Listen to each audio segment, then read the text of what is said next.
तो last class में basically हमने स्ट्रक्चर टॉपिक को डिस्कस किया था। अगर मैं बात करूं स्ट्रक्चर की, तो मैंने बताया था कि स्ट्रक्चर को हम किस तरीके से क्रिएट कर सकते हैं और तरीका क्या होता है और स्ट्रक्चर हम यूज क्यों कर रहे हैं।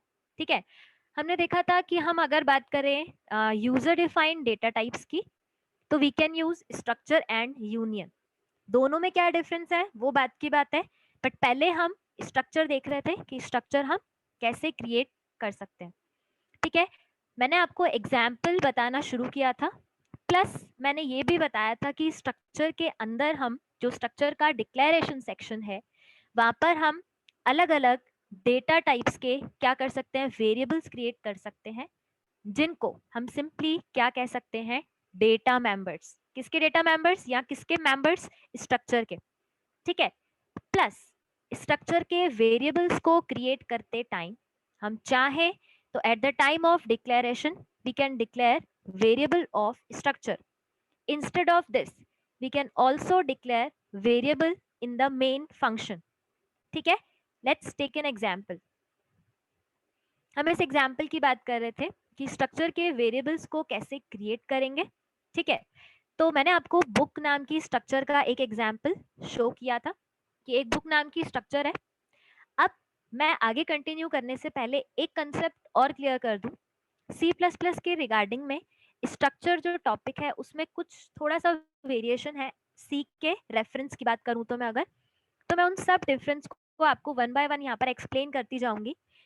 बाकी लॉजिक इम्प्लीमेंटेशन, इनपुट लेना, वो बिल्कुल सी जैसा है। हाँ, हालांकि सिंटेक्स अलग है, तो वो हम बिल्कुल सी जैसा यूज कर सकते हैं। चलिए आगे कंटिन्यू करें तो देखें क्या कहना चाह रही हूँ मैं, समझते हैं। मैंने एक बुक टाइप की स्ट्रक्चर को यहाँ पे क्रिएट किया है। अगेन यहाँ पर आईडी, नेम और प्राइस, ये तीन मेंबर्स को मैंने स्ट्रक्चर के अंदर, बुक नाम की स्ट्रक्चर के अंदर बाइंड करके एक डेटा टाइप क्रिएट किया है बुक नाम से। अब डेटा टाइप अगर हमने क्रिएट किया है तो सिंपली वेरिएबल क्रिएट करने के लिए हमें क्या करना होता है, जैसा कि हमने अभी तक देखा ही है। तो हमें सबसे पहले data type then variable create करने के लिए वेरिएबल का नाम सिंपली मेंशन करना होता है। अब यहाँ समझने वाली बात क्या रहेगी, अब ये बेसिकली जो बुक है वो एक कलेक्शन है। तो इस कलेक्शन में अगर हमें इन वैल्यूज को एक्सेस करना है तो डेफिनेटली वेरिएबल क्रिएट करना पड़ेगा। वेरिएबल के साथ इनको एक्सेस करने के लिए आपको यहाँ पर dot member access operator use करना होगा। तो देखें, प्राइस की वैल्यू मैंने यहाँ पे सिंपली शो करवा दी, सॉरी असाइन की है। मैं बात कर रही हूँ असाइनमेंट की। ठीक है, तो यहाँ पर मैंने प्राइस में 150 वैल्यू असाइन कर दी। अब अगर मैं बात करूँ नेम, तो नेम क्या है, कैरेक्टर एरे। मैंने बताया था कैरेक्टर एरे को जब आप डिक्लेयर करें तो उसी टाइम पर आप वैल्यू इनिशियलाइज कर सकते हैं। लेकिन अगर हम बाद में क्या करना चाहें, कैरेक्टर एरे को इनिशियलाइज कर असाइन करना चाहें, नॉट इनिशियलाइज, बाद में अगर वैल्यू असाइन करना चाहें तो हम यहाँ पर क्या यूज कर सकते हैं, str कॉपी यानी कि strcpy फंक्शन। और ये फंक्शन जैसे कि हमें पता है स्ट्रिंग का फंक्शन है, तो उसके लिए हमने ये हेडर फाइल भी इंक्लूड कर दी है।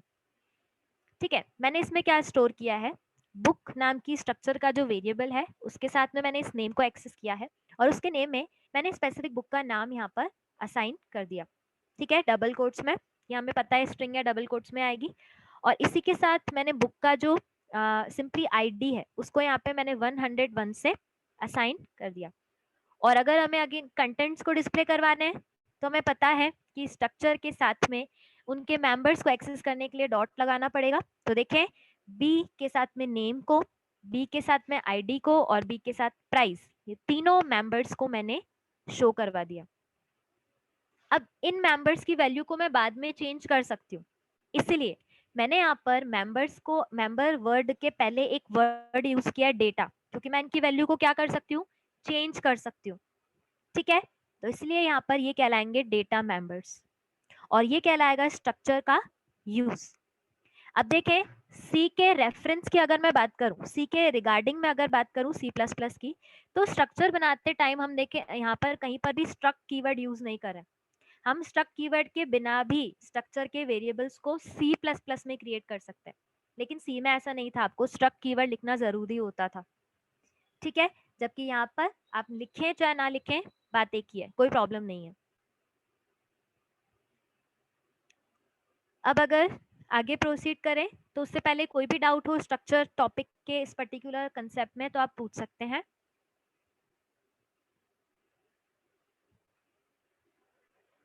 और इस तरीके से आउटपुट यहाँ पर विजिबल हो जाएगा कि बुक नेम इज, देन मैंने नेक्स्ट लाइन यूज किया था आईडी और प्राइस को डिस्प्ले करवाया है, लिख लेंगे हम। अब अगर इसके सेकंड प्रोग्राम की बात करें तो अगेन मैंने यहाँ पे क्या किया है, इनिशियलाइजेशन समझाया है कि आप वेरिएबल्स को कैसे इनिशियलाइज कर सकते हो। इनिशियलाइज का सिंपल मीनिंग ये है कि जब आप वेरिएबल डिक्लेयर करो, वेरिएबल स्ट्रक्चर के क्रिएट करो, या आप किसी भी प्रिमिटिव डेटा टाइप के वेरिएबल्स को क्रिएट करो, तो डिक्लेरेशन के टाइम ही आप उसमें वैल्यू असाइन कर दो, वो इनिशियलाइजेशन कहलाता है। तो देखिए इस एग्जाम्पल में मैंने जो बुक स्ट्रक्चर है उसका एक वेरिएबल किया है eight the time of declaration, और एक वेरिएबल मैंने मेन के अंदर क्रिएट किया है, तो दोनों वैलिड तरीके हैं। प्लस इन दोनों को अगर हमें इनिशियलाइज करना है तो देखें यहाँ इनिशियलाइज करने के लिए आप, क्योंकि स्ट्रक्चर एक क्या है, कलेक्शन है, तो कलेक्शन को इनिशियलाइज करने के लिए आपको कर्ली ब्रैकेट्स के अंदर वैल्यूज को क्या करना पड़ेगा, पुट करना पड़ेगा। ठीक है, तो देखिए मैंने, अच्छा यहाँ पर सीक्वेंस मैटर करेगा। सबसे पहले मैंने आईडी लिया है तो आईडी की वैल्यू आएगी, देन नेम लिया है, कब, at the time of initialization की बात हो रही है यहाँ पर। ऐसे ही नेम क्या है, उसकी रेंज कितनी है, 50, तो 50 रेंज में मैंने यहाँ पर ये वर्ड स्टोर किया है। ठीक है, नाम कुछ भी हो सकता है, लेट्स से कि हम यहाँ पर HTML5 स्टोर कर लेते हैं। और इसके बाद देन लास्ट में क्या है, प्राइस, तो ये किसकी वैल्यू हो जाएगी, प्राइस की। प्लस आप डिक्लेरेशन के टाइम ही, स्ट्रक्चर के डिक्लेरेशन के टाइम ही यहाँ पर कितने भी वेरिएबल्स को इस तरीके से क्रिएट कर सकते हो। ठीक है, बट इस केस में इनमें कुछ भी इनिशियलाइज नहीं किया है हमने। ठीक है, तो आप चाहें तो कितने वेरिएबल्स भी क्रिएट कर सकते हो। मैंने अभी सिर्फ एक वेरिएबल यहाँ क्रिएट किया है और एक वेरिएबल मैंने मेन के अंदर क्रिएट किया है, प्लस उस दोनों को इनिशियलाइज भी किया है। ठीक है, तो इस केस में मैंने सबसे पहले आईडी की वैल्यू 11 असाइन की है, देन बुक का नेम, देन यहाँ पर सिंपली जो प्राइस है वो मेंशन किया है। तो दोनों अलग अलग आपके पास में तरीके हैं इनिशियलाइजेशन के। इनिशियलाइजेशन का तरीका तो वही कर्ली ब्रैकेट्स के अंदर है, लेकिन वेरिएबल को स्पेसिफाई करने के, वेरिएबल डिक्लेरेशन के आपके पास में तरीके हैं कि आप कहाँ पर डिक्लेयर कर रहे हैं। ठीक है, और इसके बाद मैंने सिंपली क्या किया है, दोनों के कंटेंट्स को डिस्प्ले करवा दिया है।